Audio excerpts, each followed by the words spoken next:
welcome to Book Circle. I'm Earl Wyenberg. Tonight we're going to continue our reading of Cheerfulness Breaks In by Angela Thurkill.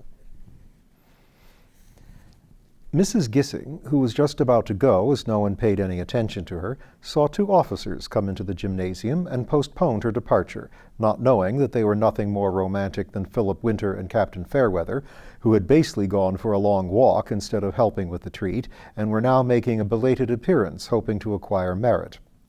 Geraldine, who was desperately trying to entertain young Mr. Gissing and had almost given up any hope of having a few kind words from him, pounced on her old friends and offered them up to her idol. "Oh, Fritz," she said, this is Philip Winter and Geoffrey Fairweather. Fritz makes the most marvelous films." "I suppose I ought to salute your friends," said Mr. Gissing in a horrid way. Philip and Captain Fairweather said in a general way what a ripping show it was. "Stinking, if you ask me, and in every sense of the word," said young Mr. Gissing, laughing at his own wit. Philip, who had learnt a great deal about controlling his temper since the days when he was junior classics master and rather a nuisance to his colleagues, said to Geraldine that all the children seemed very happy. "Happy?" said young Mr. Gissing. "The whole thing is revolting. A lot of women working themselves up and playing at being Lady Bountifuls. Come and have a drink, whatever your names are." "No, thanks," said Philip. "Have it your own way," said young Mr. Gissing. "Are you coming to see the studio, Geraldine, or won't Matron let you?" Poor Geraldine, with the earth rocking under her feet, said she'd love to come, but every time she rang up he was out or busy. "Ring again next week," said Mr. Gissing. "I should say I was busy. Some of you girls have an easy time running about the hospitals. My God, this is a rotten war. I'm getting a permit to go to America, and I'll have something to say about England when I get there." Anyone less silly than Geraldine would have realized that young Mr. Gissing must have had a drink or two before he came, which was at once apparent to Philip and Captain Fairweather. Geraldine went very pale and her eyes filled with tears, because she suddenly saw young Mr. Gissing exactly as he was, and wished she could die at that very moment and be buried anonymously. Captain Fairweather, who had known her for a long time, in fact since he was in the junior school, did not understand all her feelings, but her face and Mr. Gissing's revolting manners were enough for him. He had always been a good boxer, and nothing would have given him more pleasure than to land Mr. Gissing one on the chin. But a Christmas treat for children, nuns, mothers, teachers, and children below school age did not seem the right place to do it. He gripped Mr. Gissing powerfully by the arm and led him in ominous silence toward the exit. "Don't do that," said young Mr. Gissing shrilly. "Don't open your filthy little mouth again," said Captain Fairweather. "Show me your car." "Mother," said Mr. Gissing. "I'll find your mother," said Philip Winter, who was acting as escort on the other side. "Put him in the car, Jeff, and keep him there, and I'll tell Mrs. Gissing he's sick. It's all right, Geraldine," he added, seeing her expression of misery and fright. "Jeff won't hurt him." He then made his way to where Mrs. Gissing was boring Mrs. Burkett and Mrs. Moreland dreadfully, and told her that her son did not feel very well and was waiting for her in the car. "If you will forgive me, then I will fly," said Mrs. Gissing, "and it may be a kind of goodbye. I believe we are off to America almost at once. Oscar and Fritz are so sensitive, and really England is no place to live in now. But you must come and have a drink before we go. Come on Friday, just a few old friends." Mrs. Burkett said she was afraid she and her husband were engaged. "Then you must come, Mrs. Moreland," said Mrs. Gissing graciously. "There are some men coming that it would be useful for you to meet. Klaus Clawhammer is one of New York's brightest literary agents, and he would do quite a lot for you if you got on well with him."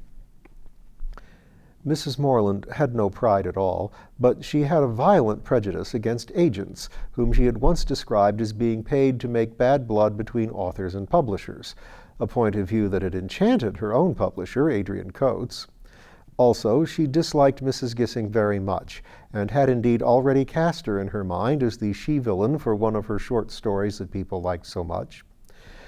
And all these feelings combined to make her go very pink and talk with more vagueness than ever as she said, "Thank you so much, but I am really engaged that day because of Mrs. Keith's working party, and of course one can't help being English, and I do think England is nicer, even when it is awful, than anywhere else.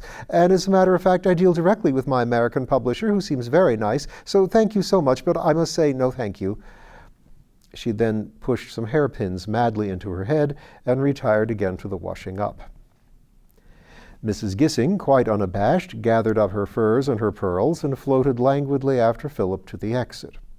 Here her escort produced a small torch and lighted her to the enormous car, in one corner of which young Mr. Gissing was sitting very cross and rather afraid, while Captain Fairweather and the chauffeur, who turned out to be an ex-corporal in the Barsetshires, talked about the difficulty of getting to America in safety, not without reference to the chauffeur's young master, who could have been seen going visibly greener, if there had been any light to see him by.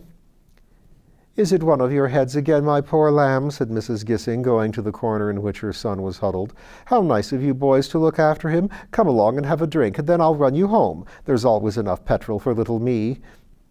Young Mr. Gissing could have killed his mother for this, but Captain Fairweather, answering rather untruthfully for himself and Philip, said they had to get back to camp. "You poor boys," said Mrs. Gissing from the depth of the car and a fur rug. "What a pity you didn't go to America before all this trouble, or get into a reserved occupation like Fritz. Are you sure you won't come and have a short one?" Both officers declined her offer. Under cover of the darkness, Captain Fairweather slipped half a crown into the chauffeur's hand, who, speaking out of the side of his mouth, expressed his opinion of what was inside the car, and hoped the captain would get a good smack at Jerry, adding that he was hoping he was going into munitions himself that day fortnight, and hoped the new chauffeur would drive all the family into a ditch. Upon which hope he drove away, and Philip and Captain Fairweather returned to the gymnasium. Here the party was rapidly thinning. Sister Mary Joseph with her flock had already gone, after thanking all the hostesses in a way that made them feel that they had on the whole been kindly and impartially weighed and found wanting. Mr. Hedgebottom and Mr. Simon were shepherding the last of their boys away from the Christmas tree. Miss Carmichael, though tired, remembered that C of E gives one social status and was slightly outstaying her welcome. "Did you hear that poor little lad from the Hiram Road School?" she said to Madame Brownskew, who was packing up the crèche. "Fancy not knowing what a crèche was. It does seem shocking to bring up all those lads like little heathens. It hardly seems feasible in a Christian country." "To us," said Madame Brownskew, hitching her leopard-skin coat round her preparatory to her departure, "England is not Christian. Mixolydia, which is a strongly devoted country, you would say, says poof to this religion which is all wrong. As well might you all be Jews. Grzanki Brovskadzga." Her last words were all the more terrifying, as neither Miss Carmichael nor any of the helpers who were near had the faintest idea what they meant, nor indeed have we ourselves. Mrs. Bissell, who, having once placed Madame Brownskew in her mind, could not be troubled to reconsider her, said good-bye and hoped that all the poor Russians were well, at which, and by Mrs. Bissell's attitude of calm certitude, Madame Brownskew was so flabbergasted that she was for once deprived of the power of speech, and went back to Mixolydian House, where she picked a frightful quarrel with the unhappy Monsieur Brownskew that raged far into the night with enthusiastic support on both sides from all her compatriots. Mrs. Carmichael, who was not very quick in the uptake, suddenly realized that Madame Brownskew had compared the C of E with the Jewish faith, and hurriedly collected her scholars and teachers and went off in a huff. The helpers all looked at each other. "I think, Mrs. Carter," said Mrs. Bissell, "that we had better clear up at once. The longer you put anything off, the longer it takes, and I must be back by 7:30, as Mrs. Dingle has to go and get her husband's supper." Accordingly, the whole band, including Philip Winter, Captain Fairweather, and the Hosier's boys, set to, and by 7:10 the debris had all been removed and decorations taken down, the chairs stacked ready for removal, the Christmas tree undressed, and the floor swept clean. Mrs. and Miss Phelps took the tea-urns back to the British Legion in their little car. Miss Hampton and Miss Bent, with Mannerheim, escorted Mrs. Bissell to Maria Cottage, stopping on the way at the Red Lion for a short one, of which Mrs. Bissell, with inalterable placidity, also partook. By previous arrangement, the Carters and their guests were to come up to the headmaster's house for dinner, leaving Everard's house free for a gigantic feast with which Matron proposed to regale the Hosier's boys as a tribute of gratitude for their help. Mrs. Burkett had said no one must think of dressing, so they all walked up to the school together. Chapter 12. News of the Fleet. At first everyone was rather tired. But under the influence of Mrs. Burkett's good food and Mr. Burkett's good drink, they began to recover, and by 9:30, when they were comfortably in the drawing-room, they had all forgotten the major horrors of war, as exemplified in the afternoon treat, all but Geraldine. First love is an astounding experience, and if the object happens to be totally unworthy, and the love not really love at all, it makes little difference to the intensity or the pain. Geraldine, owing to seeing so much of her sister Rose, had long despised the tender passion. Her thoughts had been much more of things of the intellect, such as being fairly good at maths, and the horribleness of Miss Pettinger, and the odiousness of matron, and how one's parents would ask questions and expect answers. Then suddenly young Mr. Gissing had come into her life with his cheap assurance and his flashy good looks, and all was up with her. It must in fairness be said that young Mr. Gissing had given her no encouragement at all, beyond being rather rude and offhand, but passion is self-nourishing. Geraldine was not so silly as her sister, but far less dashing. Where Rose would have forced her way, quite unconscious that anyone could be busy, into the film studio and made Mr. Gissing take her out to dinner and dancing, and then forgotten him after a week for a newer swain, Geraldine was too timid in her love to assert herself at all. And as Mr. Gissing was not in the least interested in her, it is not surprising that she got no further. She might have gone on like this for months, making a dejected doormat of herself before the man of her choice, and blighting her home by moods of gloom, but for the events of that afternoon. She had seen young Mr. Gissing beside Philip and Jeff, who were such old friends that she never thought about them, and suddenly she had seen that he was rude and no gentleman. At the sight, her whole upbringing asserted itself, and with violent revulsion she hated first him, and then far, far more bitterly herself. How deeply did she wish that matron had not given her 24 hours leave, and she could rush back to the hospital and there busy herself in swabs and bandages. But her parents expected her to stay the night, and if she tried to alter her plans, they would ask questions. And with these bitter thoughts, it was all she could do to keep from crying. Her mother did notice her dejection and would dearly have liked to comfort her, but she knew her position too well and had to content herself with an occasional anxious glance in her daughter's direction, which made that unhappy creature wish that Mummy had never been born or that she herself were dead. The only piece of luck in the whole evening was that she sat at dinner between Philip and Captain Fairweather, who both had a fair idea of what had been happening, and kept up a conversation under cover of which Geraldine could gulp almost unnoticed. As was but natural, Mrs. Burkett talked a good deal about Rose and her letters. As was also but natural, Captain Fairweather had heard nothing from his brother since the wedding, had every confidence in his well-being, and was pleased to hear that he and Rose were enjoying Las Palombas. "We had a letter from Rose," said Mrs. Burkett, "all about the naval battle. Would you like to see it, Jeff?" Captain Fairweather said old John must have been pretty sick not to be in it, and he'd love to hear.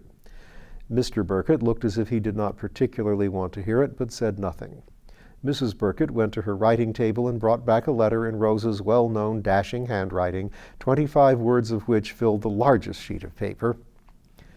"If I read it aloud, everyone could hear it," she said, already a little nervous about its effect, and perhaps feeling that her elder daughter's idiosyncrasies of spelling would be less noticeable if orally transmitted. Captain Fairweather said that would be splendid. "Darling," Mrs. Burkett read, "I hope you and Daddy are frightfully well. It is marvelous here, and Julian Robinson, the one I said about, is going to take me to Astria's Point to bathe. There is a marvelous hairdresser at Las Palombas, and I am having my hair done in quite a new way. I went to have it set this morning, and Pedro, which is the one that does it, wasn't there, so I had to wait, and when he did come, he was so late I couldn't stay. He said he had been looking at the ships, which John says was too marvelous, but I must say it was foully dispiriting, and I'm going again tomorrow. John says he knows 2 officers on the Keels and a lot of other ones, so I hope they will come ashore.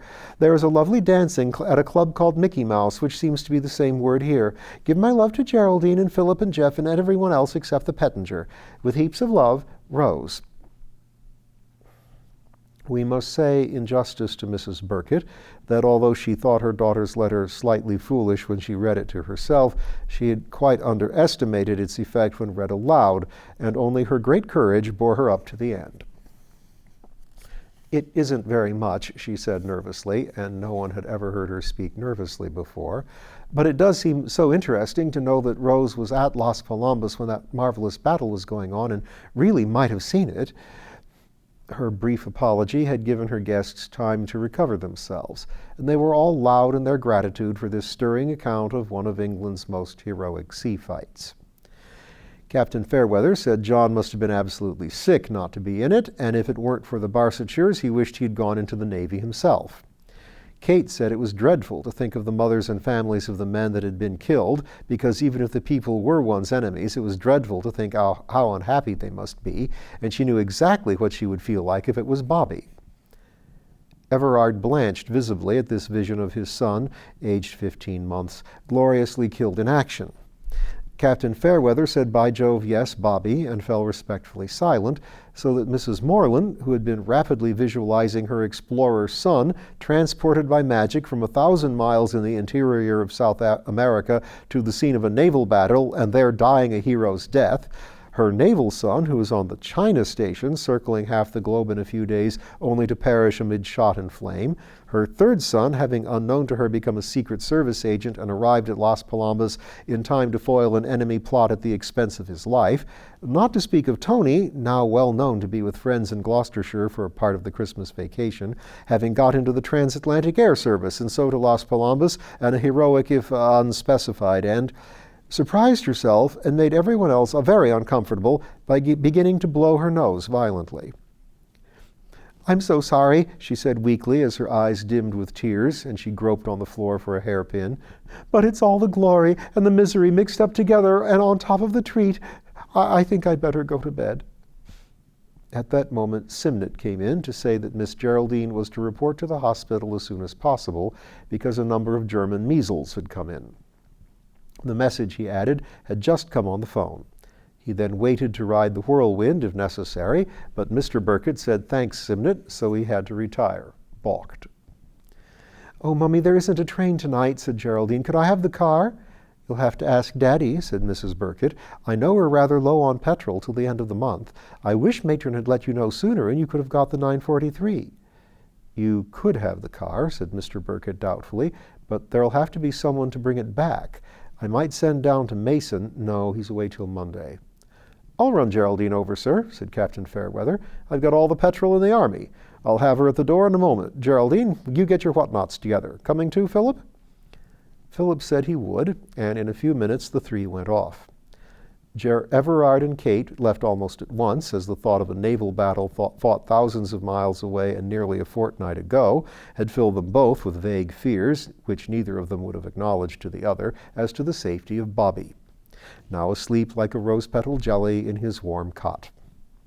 Mrs. Moreland retired to sublimate her feelings in her novel before she went to bed, and the Burketts were able to sit and read in peace, a luxury in which they rarely indulged. "Look here, Geraldine," said Captain Fairweather as they were nearing Barchester, Geraldine beside him and Philip in the back seat. "Don't worry about things." Geraldine sniffled loudly and gratefully. "That's all right," said Captain Fairweather, apparently quite satisfied with this response. "And if you need anyone, someone that isn't your own family, to do anything for you, I can always wangle some leave as long as I'm in England." Geraldine made a kind of mumbling noise, choked with her handkerchief. "After all," continued Captain Fairweather conversationally, "damn that fellow, the police ought to arrest him with headlights like that. We've known each other quite a long time, and John being married to Rose makes me your next of kin, or as near as. So if anyone bothers you, just write to me, and I'll turn up and lay him out. Do I go to Foregate or by Challoner Street?" "Challoner Street, and then round by the Plough," said Geraldine. "And it's angelic of you, Jeff, and I have been so miserable." "Of course you have," said Captain Fairweather. "That's why I mentioned it. Here we are. Get out, Philip." Philip got out and strolled round to inspect the rear light of the car. "Listen," said Captain Fairweather, "do you care for anyone? I don't mean that little sweep, that was only a mistake. I mean anyone real?" Geraldine shook her head violently. "That's all right," said Captain Fairweather. "Then you'd better get used to liking me. You're too silly to go about alone, not even as much sense as Rose," he added as an afterthought. "It's angelic of you, Jeff," said Geraldine. "That's all right," said Captain Fairweather, giving her a hearty hug with his left arm. "We'll probably get married come the peace, or before that if it doesn't. Now you go on nursing and let me know anything you want. Is that fixed?" "Thanks a million times," Geraldine said earnestly as she got out of the car, "and I will try to be good." "You'll be good, all right," said Captain Fairweather very kindly. Geraldine ran up the steps to the nurse's entrance and was engulfed by the hospital. Philip came back and took his seat beside Captain Fairweather, who drove back at excessive speed, singing a cheerful song and vouchsafing no explanation to Philip, who did not need any. When they got to the Carters' house, Captain Fairweather told Philip that he was going over to the Burkitts for a few moments and vanished into the darkness. And we'll hear about his news for the Burkitts next time.